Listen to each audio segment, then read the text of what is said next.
Você é livre? Aleluia.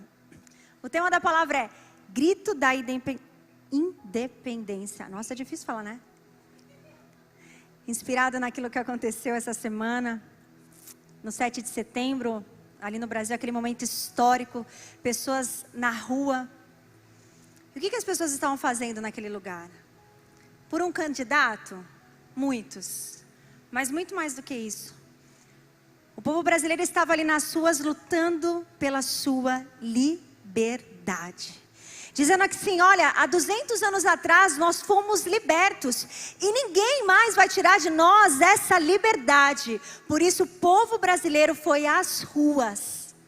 Para que o seu direito de ir e vir, de poder falar, de poder expressar a sua opinião e não ser cancelado, expressar a sua opinião e não ser preso.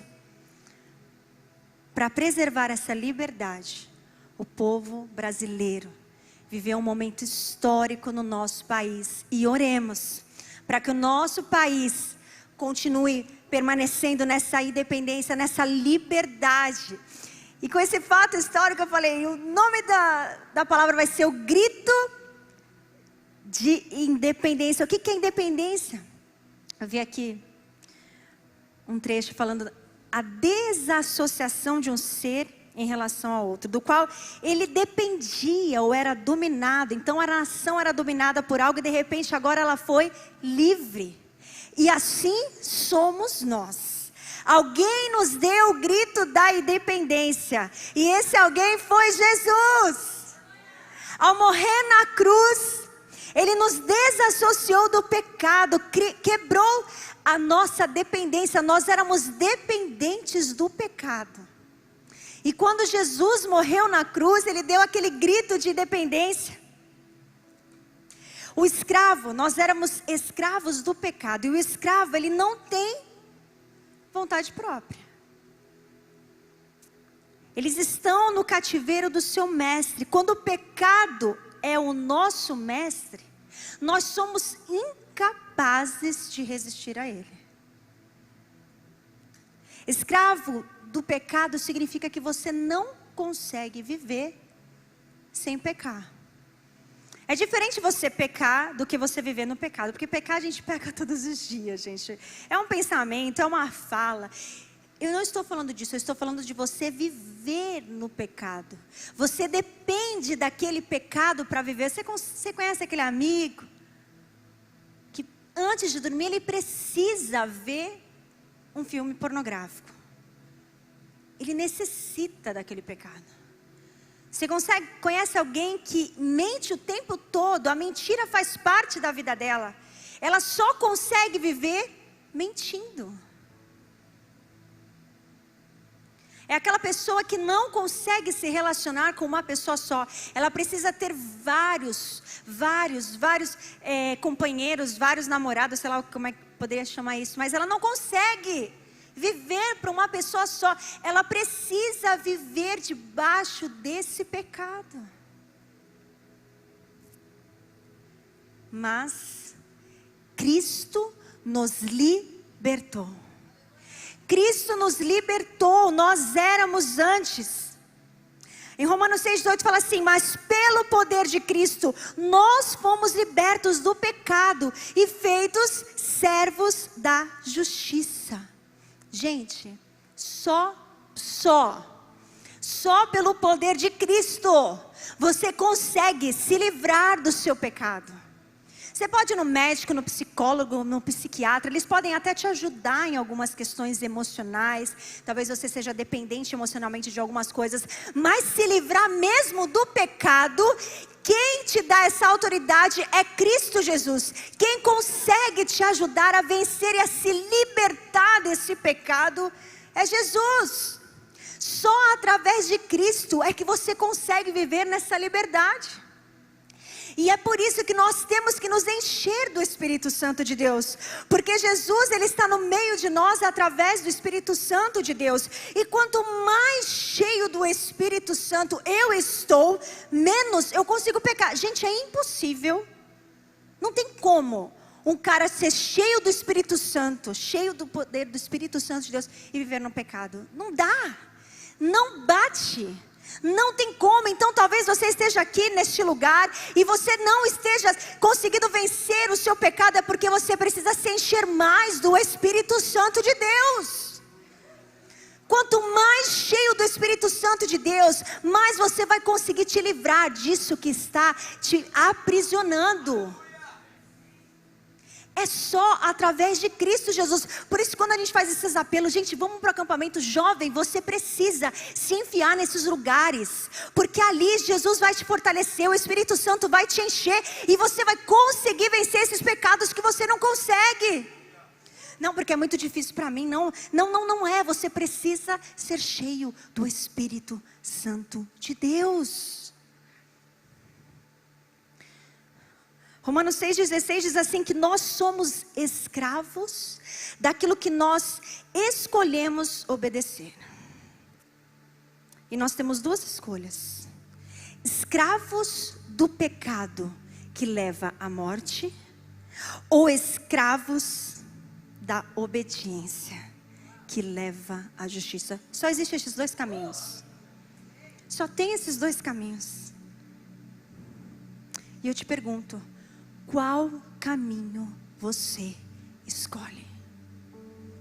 A escolha é sua. Ou você vive escravo do pecado que te leva à morte, ou você vive em obediência à palavra que te leva à vida.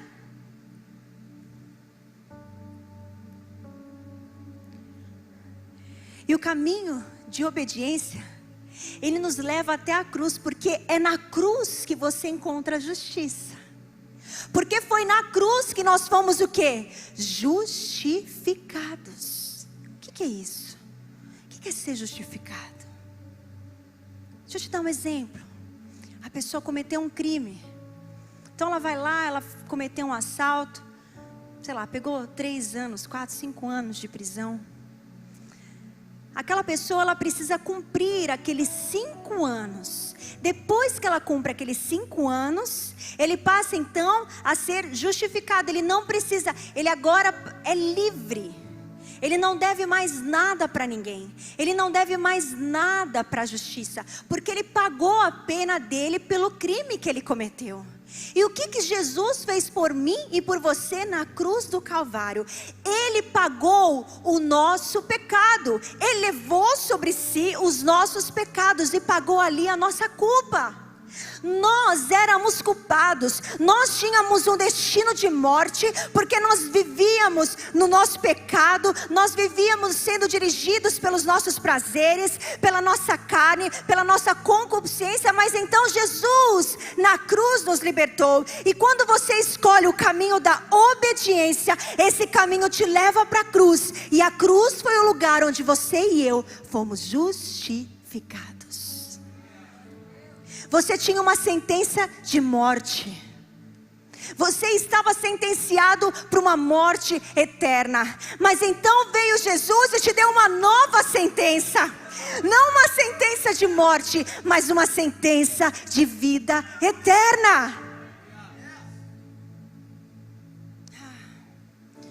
Foi isso que Jesus fez ali na cruz do Calvário.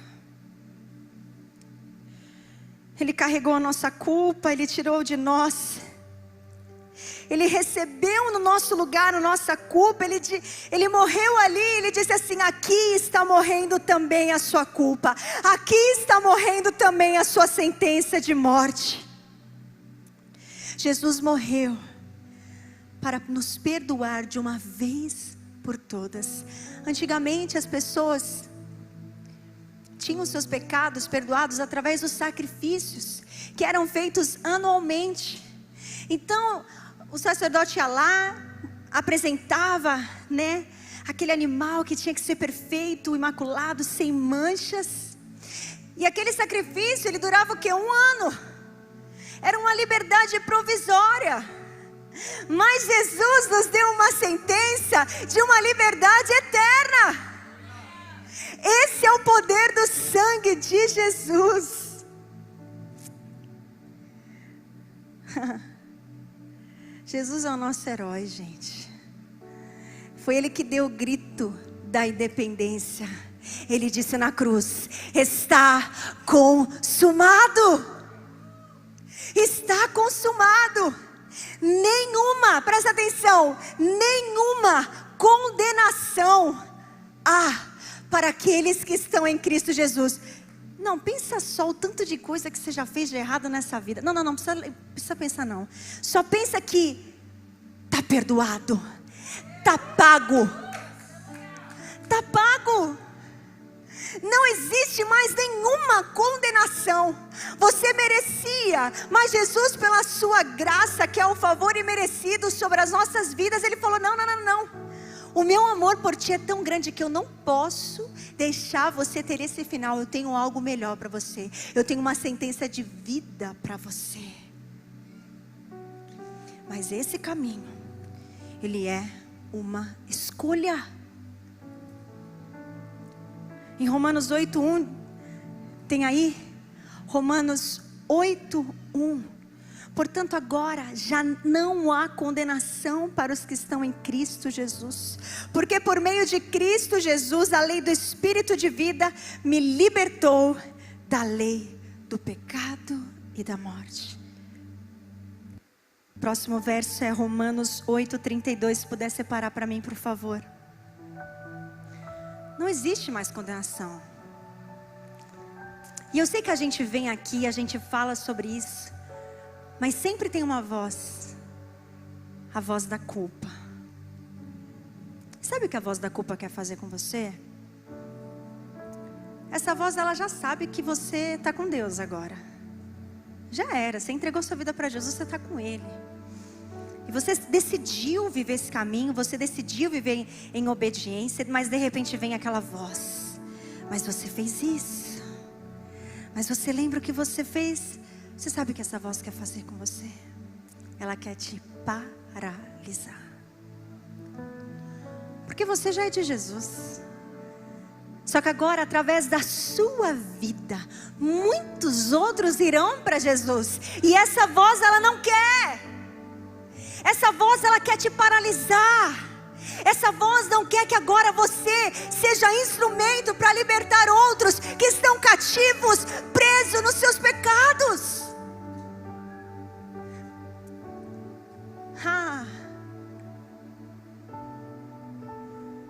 Mas quem fará alguma acusação contra os escolhidos de Deus? Tem esse verso aí, Romanos 8:32. Vamos lá. Romanos 8:32.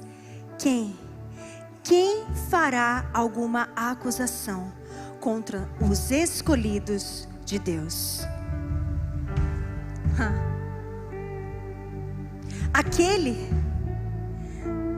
não tem ainda assim, quem os condenará?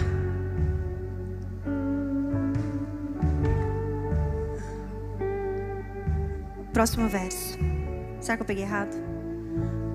Vamos lá, eu vou seguir esse aqui. Aquele que não poupou seu próprio filho, mas o entregou por todos nós, como não nos dará com ele de graça todas as coisas?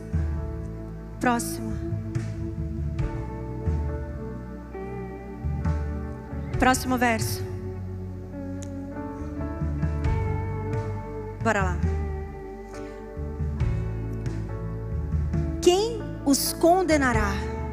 Foi Cristo Jesus que morreu, e mais, que ressuscitou e está à direita de Deus, e também intercede por nós.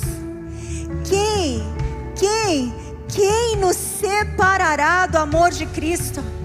Será tribulação, angústia, perseguição, fome, nudez, perigo, espada, como está escrito: por amor de ti enfrentamos a morte todos os dias, somos considerados como ovelhas destinadas ao matadouro, mas em todas as coisas somos mais que vencedores por meio daquele que nos amou. Pois eu estou convencido de que nem a morte, nem anjos, nem demônios, nem nem o presente, nem o futuro, nem qualquer poderes, nem altura, profundidade ou qualquer coisa da criação será capaz de nos separar do amor de Deus. Você pode aplaudir